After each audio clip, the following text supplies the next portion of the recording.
if this video reaches 1,000 likes, we'll be giving away 2 of our t-shirts from the Moliminous store, including the Rare Rarity and Daring Do variants.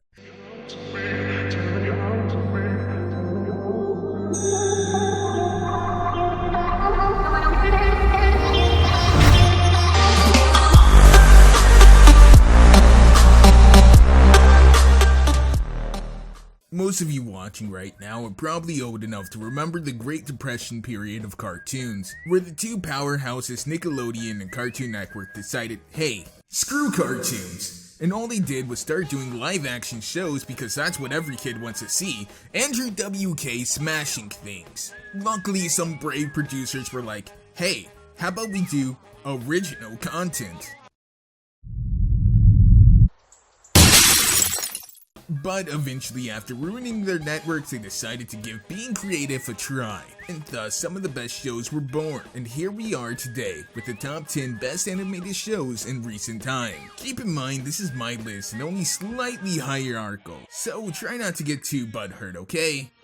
Number 10. Star Versus.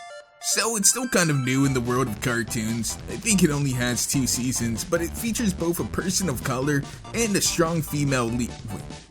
God damn it, did I need a Sarkeesian write my script again? These achievements are directly rewarding players for in-game behavior that amounts to sexual harassment. So let's talk about things that actually matter, as in not race or genders.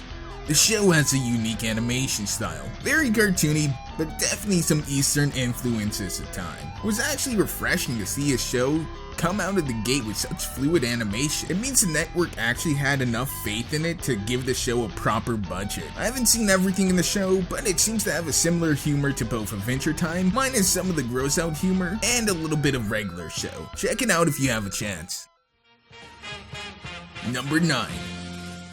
Legend of Korra. Legend of Korra is an amazing continuation of the Avatar series, with Korra as the lead protagonist, a sassy independent Avatar who don't need no man, except she does, because she keeps getting into annoying love arcs. The animation is the same great level of detail that you expect from the Avatar series, doing intensive research on the actual movement of the martial arts and mechanics. The story has plenty of twists and turns that are actually cohesive to the story, and not twists and turns just for the sake of being a twist and turn. M. Night Shyamalan? What a twist! Number 8. Gumbo. Nice fun little show that isn't afraid to go outside the norm, whether it be looking how fandoms treat background characters to parody on other styles of animation. It's got such a unique style of animation for its own, and a diverse range of casts. I mean, it's often mixing live action, traditional art, 3D, stop motion. Holy shit, how high is this guy's budget? This is an example of a show that's probably putting quality above money, and for that, I applaud you. Number 7. Regular Show. So Regular Show is a pretty funny show, except it's anything but regular. Features Rigby and Mordecai, 2 college dropouts, or at least 1 college dropout as stated from the movie. It's got a nice art style, simple but still detailed at the same time when it wants to be. And it deals with a few more adult topics than what you normally see. Heck, if you're a fresh college grad, it may even get a little too real for you. Talking about things such as high school flames, careers, debt, and crippling depression. Number 6. So Adventure Time is a great show. It features Finn the human and Jake the dog that go to very distant lands. It has plenty of interesting things going on for it in its story, dealing with loss that is then completely null and void because it's a children's show and we can't have long-term losses. And that's why this one isn't higher on the list. Jello Apocalypse pointed out a lot of the flaws in one of his recent videos, such as how as the show goes on you stop caring about Finn or Jake and honestly want to see the background of the last great mushroom more instead. It's a fun show, but it's dropping the ball lately. Still better than Twilight, the movie, not the horse. Though I mean the horse sucks too. Number 5.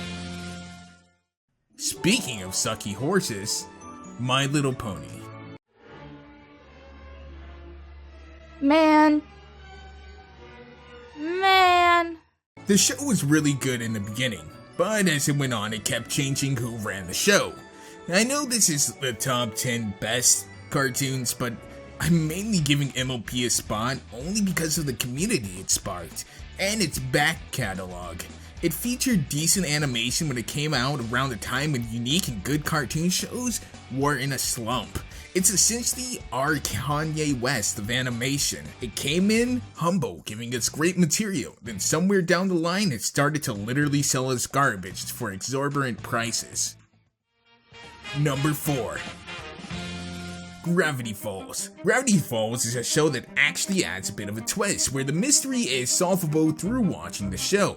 It's complete, they finished it, and they don't seem to be planning on making a sequel, no matter how much we want them to. I got into the Gravity Falls hype train a little bit late, but rest assured, that train is still going, as people are literally finding more and more things to decipher in the show. It wasn't exactly that they said everything that needed to be said or that they wanted to say, it was the fact that the story was complete. There's no need to drag it out longer than it needs to be. Not everything in life is gonna be told to you.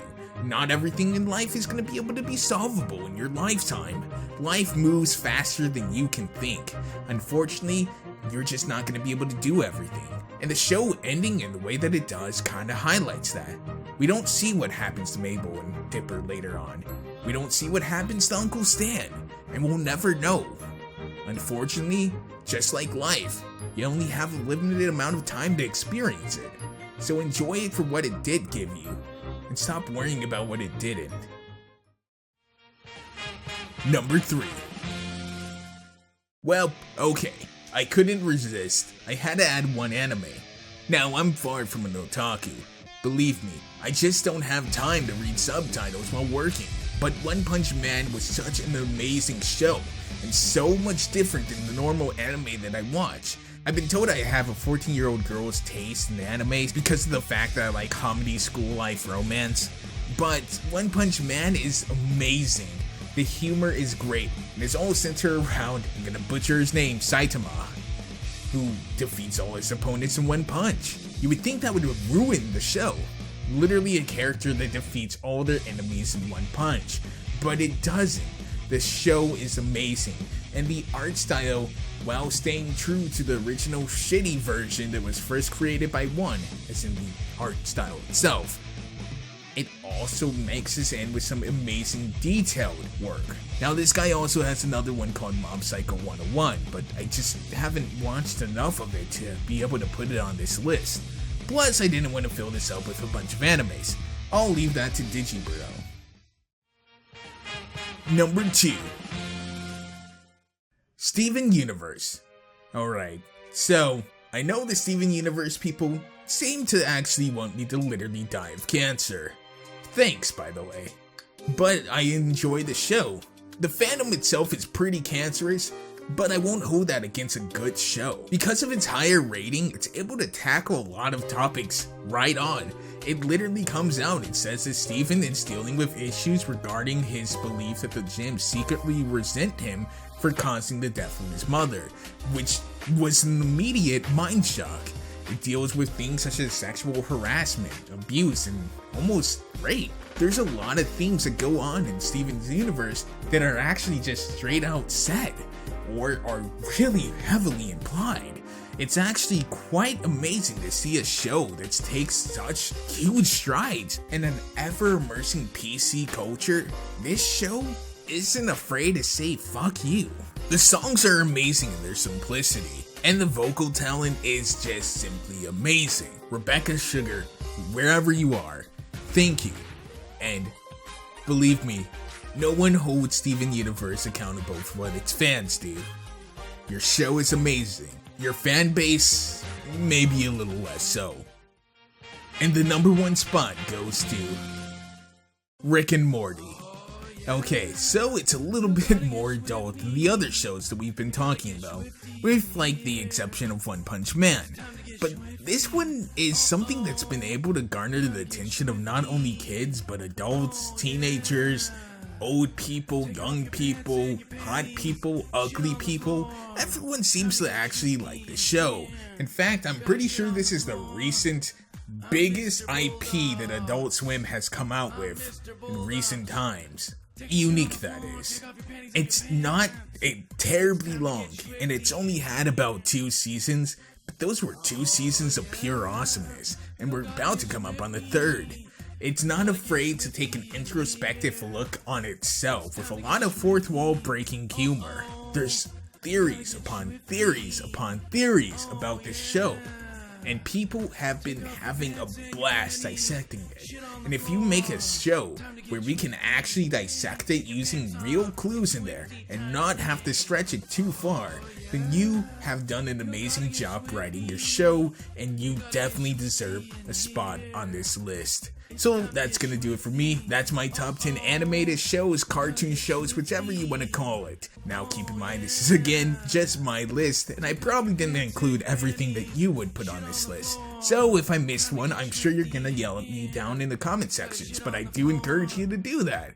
If you liked this video, please do so. If you didn't, well, keep it to yourself, okay? There's not a dislike button, it's just in your mind. There's only like. Press the like button. I base my entire self-worth on how many likes I get, so please don't dislike the video. Please. And be sure to follow me on social media, mainly Twitter. And if you have a suggestion for a top 10, be sure to leave it down in the comment section below, and maybe we'll do it. Woo!